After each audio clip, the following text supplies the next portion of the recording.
Welcome बच्चों। आज हम करेंगे class 9 chapter 1 history French revolution. इस चैप्टर के बेटा हम आज 2 पार्ट्स करेंगे और बाकी पार्ट्स आपको नेक्स्ट पार्ट में समझाऊंगी। कोशिश करूंगी चैप्टर नोट्स के माध्यम से समझाया हुआ है, बहुत ही जल्दी आपको समझ में आ जाएगा।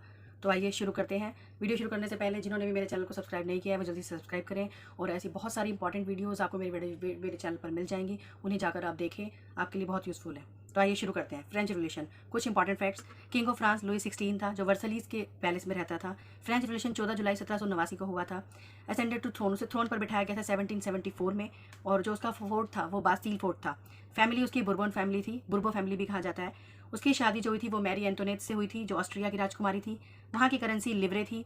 सोसाइटी जो थी वहाँ की वो 3 भागों में बटी हुई थी, क्लर्जी, नोबिलिटी और थर्ड एस्टेट। यानी ये आपका फर्स्ट एस्टेट, ये सेकंड और ये थर्ड, 3 एस्टेट में बटी हुई थी। पहला एस्टेट क्लर्जी कहलाता था, जिसमें सारे पादरी लोग या चर्च के जो प्रीस्ट होते हैं वो आएंगे। सेकंड नोबिलिटी होता था, जिसके अंदर जितने भी रिच पर्सन होते थे, लैंड ओनर्स होते थे, वो सभी आएंगे।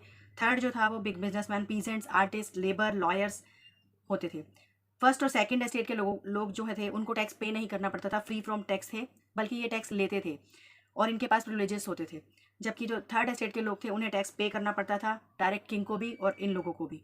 टाइदे और टाइले, टीथ भी बोलते हैं इसको, इसे टैली बोलते हैं, ये दोनों टैक्स थे। जो टीथ टैक्स था वो चर्च लीड करता था और 10% होता था एग्रीकल्चर प्रोडक्शन का, और जो टैली टैक्स था वो डायरेक्टली स्टेट को पे किया जाता था। तो जब फ्रांस का राजा यानी लुई 16 बैठा तो उसे एम्प्टी ट्रेजर मिला। वो एम्प्टी ट्रेजर क्यों मिला, यानी उसका जो पूरा खजाना था वो खाली था, तो वो उन्हें क्यों मिला? The war drained the financial resources. France में एक लंबा वार चल रहा था जिसकी वजह से उसके फाइनेंशियल रिसोर्सेज खत्म हो चुके थे। काफ़ी लंबे समय से ये वार चल रहा था। High cost of maintaining army, court, government etcetera. उनको जितना भी अपनी आर्मी वगैरह पर खर्चा करना पड़ता, रेगुलर एक्सपेंस करने पड़ते थे, वो ज़्यादा होते थे। Larger part of budget use to pay interest on loan.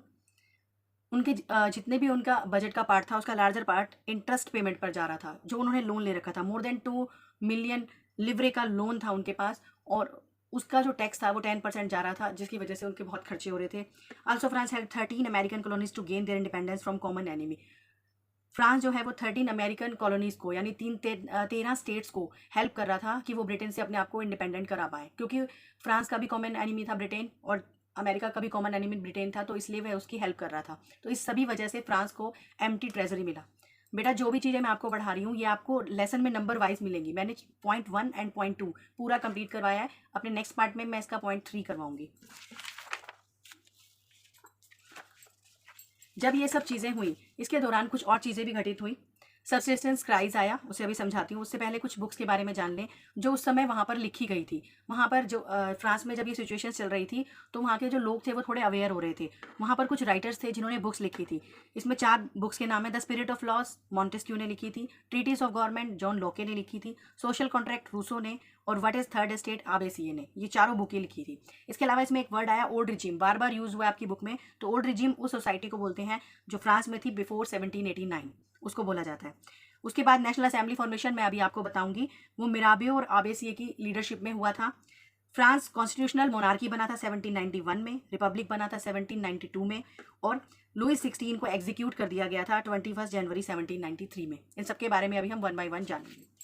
तो पहले जानते हैं हम सबसिस्टेंस क्राइज के बारे में। सबसिस्टेंस क्राइज यानी उनको जीवन के लिए, अपने रहने के लिए भी संकट आ रहा था, अपना खाना पीना इन सब चीज़ों के लिए भी उनके पास संकट था। तो वो सिचुएशन क्यों हो रही थी? 1715 से ये सिचुएशन चालू हुई थी और 1718 तक हुई थी। क्यों हुई थी? क्योंकि पॉपुलेशन इंक्रीज हो गई थी, 28 मिलियन तक पहुंच गई थी। जब पॉपुलेशन ज़्यादा होगी तो जितना भी प्रोडक्शन हो रहा होगा वो उसी पॉपुलेशन में एग्जॉस्ट हो जाता है, इसीलिए प्रोडक्शन जो है वो रिड्यूस शो हो रहा था, और इसकी वजह से राइजिंग प्राइजेस होते जा रहे थे। और जब राइजिंग प्राइजेस होंगे तो जो गैप होता है पुअर और रिच के बीच का, वो वाइडेंड हो जाता है।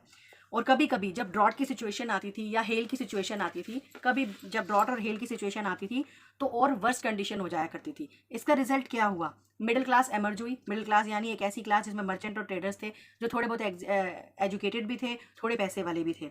बहुत सारी बुक्स लिखी गई जिनके बारे में मैंने अभी आपको बताया है, और पीपल जो है वो अवेयर हो गए इन सब सिचुएशन। और 1 टॉपिक यहाँ पर ख़त्म होता है। अगर वीडियो अच्छी लगी है तो चैनल को सब्सक्राइब करें, वीडियो को लाइक करें, और इसके आगे के पार्ट देखने के लिए मेरे चैनल को सब्सक्राइब करें। Thank you.